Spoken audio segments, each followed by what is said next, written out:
Pelawak Tukul Arwana dilarikan ke Rumah Sakit Pusat Otak Nasional Cawang, Jakarta Timur.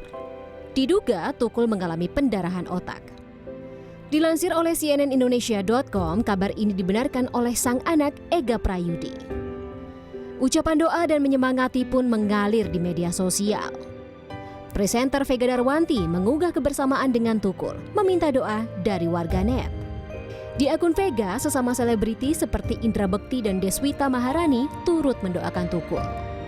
Berdasarkan data Litbang CNN Indonesia, pendarahan otak merupakan salah satu jenis stroke.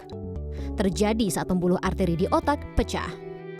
Pendarahan ini menyebabkan jaringan otak iritasi dan membengkak. Darah akan menggenang, kemudian menggumpal, menekan jaringan otak dan membuat aliran darah tidak lancar. Akhirnya, sel-sel dalam otak rusak dan mati. Ada 3 jenis pendarahan otak. Pendarahan subarachnoid terjadi pada jaringan otak di bawah selaput pelindung otak. Hematoma epidural dan subdural, yakni penggumpalan darah terjadi di antara otak dan tengkorak kepala. Pendarahan intraserebral yang terjadi dalam jaringan otak dan dapat menyebabkan pembengkakan otak. Ada beberapa faktor yang dapat menyebabkan pendarahan otak. Contohnya, tekanan darah tinggi, cedera kepala, serta pembengkakan pembuluh darah atau aneurisma.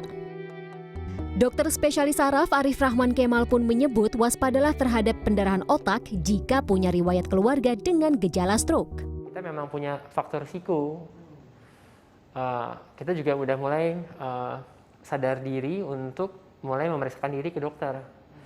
Caranya seperti apa? Apakah kita memang kita punya faktor-faktor risiko tersebut nggak sih sebenarnya gitu? Apakah kita punya diabetes? Apakah kita punya hipertensi? Apakah kita punya faktor risiko jantung kalau di keluarga itu ada? Itu salah satu faktor risiko yang paling mempengaruhi terhadap kemungkinan terjadinya stroke di kemudian hari.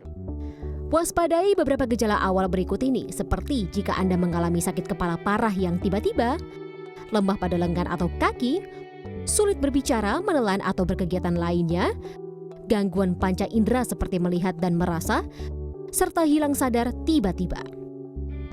Pendarahan otak membutuhkan perawatan medis sesegera mungkin, sebab pasien berisiko alami kelumpuhan permanen.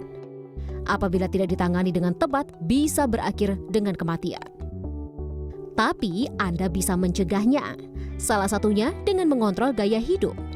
Selain tentunya makan makanan yang sehat, berolahraga, dan hindari merokok, atasi tekanan darah tinggi sebab penelitian menunjukkan 70% pasien yang mengalami pendarahan otak disebabkan tekanan darah tinggi. Fani Imaniar, CNN Indonesia.